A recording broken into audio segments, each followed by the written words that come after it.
In Barcelona, Max Verstappen endured a wild race, leaving him with just a single point after battling for a podium spot. His extreme frustration was evident through many radio outbursts aimed at his team and intense on-track encounters with Russell during the final laps.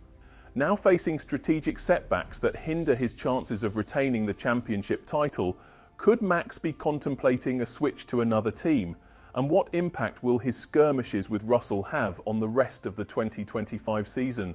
There's no denying it. Max was visibly upset and highly aggressive in Barcelona, clashing with both McLaren drivers in the race's closing stages on a fresh set of hard tyres was no easy task. Yes, hard tyres, and nobody knows why. While it's tempting to point fingers at the team for this choice, they truly had limited options. When Max questioned the tyre choice in disbelief, his engineer bluntly replied that they had no alternatives, as the soft and medium tyres were already spent during qualifying and the race. To save himself, Verstappen needed to quickly get his hard tyres up to the right temperature. Unfortunately, things didn't go as planned. As the race resumed with the safety car retreating, he lost control on the main straight and nearly crashed, which allowed Leclerc to overtake him. Verstappen was incensed and claimed Leclerc had bumped him. Meanwhile, Russell seized the opportunity to advance too and trying to pass Verstappen, who went off the track to keep his position. A few laps later, Verstappen received a frustrating message from his race engineer instructing him to yield his position to Russell. Already frustrated by the earlier incidents, Verstappen had to begrudgingly let Russell pass, handing over fourth place to the British driver after turn 4. But as they approached turn 5, Verstappen, in a rash reaction, collided with Russell. This impulsive move was not what you'd expect from a 4-time world champion. Losing your cool over strategic blunders isn't the answer, and blaming the team won't solve it either. Perhaps it would have been wiser to exclude you with the old tyres, leaving you to tackle the fresh ones. Yet, when we look back, everything seems like it could have been better. Even Nico Rosberg weighed in on the clash between Russell and Verstappen. When discussing it, the 2016 world champion remarked, "From my perspective, that's a pretty mild penalty. Remember when Sebastian Vettel clashed with Lewis Hamilton in Baku 2017? Back then, Vettel got slapped with a 10-second stop-and-go penalty. But that's not all. Rosberg has even suggested that Verstappen should be kicked out of the race immediately. It's a bold call and maybe a bit contentious to suggest such a severe consequence for Verstappen's actions. But the incident raises an important question. What if Verstappen ruined Russell's race? What did Russell do wrong in this? He drove brilliantly, capitalized on the battle in front of him, and pressured Verstappen into making an error. In the end, it seemed likely that he would have overtaken Verstappen toward the race's conclusion. Max's actions, therefore, appear unjustifiable. Rosberg expanded on this, stating that Max should receive an immediate black flag for intentionally crashing into Russell. He expressed shock, describing it as a deliberate hit and unacceptable behavior requiring immediate penalty. Initially, Max was in the right, but following a disagreement with his team, tensions escalated, resulting in him colliding with Russell. Interestingly, when informed about the penalty, Verstappen reacted calmly, acknowledging it as if he realized the gravity of his actions by race end. Overall, actions like these in the sport deserve much stricter penalties. I get that there's a lot riding on each race. Being a solo star naturally puts immense pressure on you compared to others.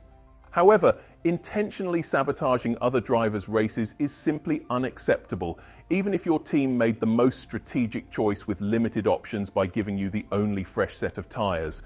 While frustration is understandable, considering Verstappen was the only one to run the entire race on hard tyres, making him vulnerable in the end, it still doesn't justify such reckless behaviour.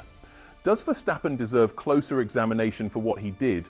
On one hand, he showcased his talent by competing admirably despite driving a less competitive car compared to the MCL39s, earning the admiration of fans. Yet in this one race, he seemed to undo all the goodwill he'd built over the past 8 weekends. Not only did this race double his gap behind Piastri, but it also brought back glimpses of his former self, reminiscent of the MV33 days, which many believed was a thing of the past. Ever since he began his winning streak, we assumed he had become a more mature and steady person. However, incidents like this remind us that appearances can be deceiving. Remember what Russell mentioned last year in Abu Dhabi about Verstappen's behaviour. When things don't go his way, he tends to react strongly. A similar scenario unfolded in Budapest last year when Verstappen attempted a risky move on Hamilton at turn 1, nearly causing a disaster for both drivers. This latest move seems to have been triggered by Leclerc slightly obstructing Max on the main straight, which Max complained about over the radio. Yet that's just racing, and we all know Max would have done the same if he'd been in Leclerc's shoes. Max ended up losing grip at a crucial part of the track, and Leclerc smartly capitalised on this mistake. So, what's next? Red Bull has significantly slipped down to 4th in the Constructors' Championship. This could greatly affect the Drivers' Championship too. While the exit clause didn't seem like a pressing issue, that might soon change. If Verstappen isn't in the top 4 by the time we hit Austria in a couple of weeks, we could witness some major news from the Dutch driver. Could the race dynamics shift once more? We might soon hear fresh whispers about Verstappen's next moves. As Newey pointed out, Max is determined to drive the quickest car, no matter the price. If Red Bull stumbles with the upcoming rule changes, you can bet Max might not stick around for long. Right now, the Drivers' Championship leaderboard is clear. There's a fierce competition between McLaren's racers, while Verstappen is lagging a bit due to his antics in Barcelona. He's currently in 3rd place with 137 points, keeping a 25-point lead over Russell. However, the alarming news is that Norris has pulled 39 points ahead, with Piastri leading Max by 49 points. Statistically, Max is closer to Russell than to Norris and Piastri, the top contenders. We might witness a different side of Max as the season unfolds. Though I don't like to sound gloomy, it seems Verstappen's future is uncertain once again. Despite his pledge to stay with Red Bull through 2026 to adapt to new rules, he could trigger that exit clause sooner if the team starts declining. It would be extremely wise for Mercedes to secure his signature. Anticipating this type of scenario, Wolff admitted that discussions with Verstappen are ongoing, albeit the likelihood of a transfer in the near future is quite slim. Nonetheless, a slim chance is still a possibility. Considering Aston Martin's fresh venture, Max certainly has some serious pondering to do in the coming months. Given all this, what's your take on Max's moves in Barcelona? More crucially, could Verstappen's tenure with Red Bull be at risk now that the team seems to be letting him down? Thank you for watching. If you liked the video, subscribe to the channel and leave a comment below. See you in the next video.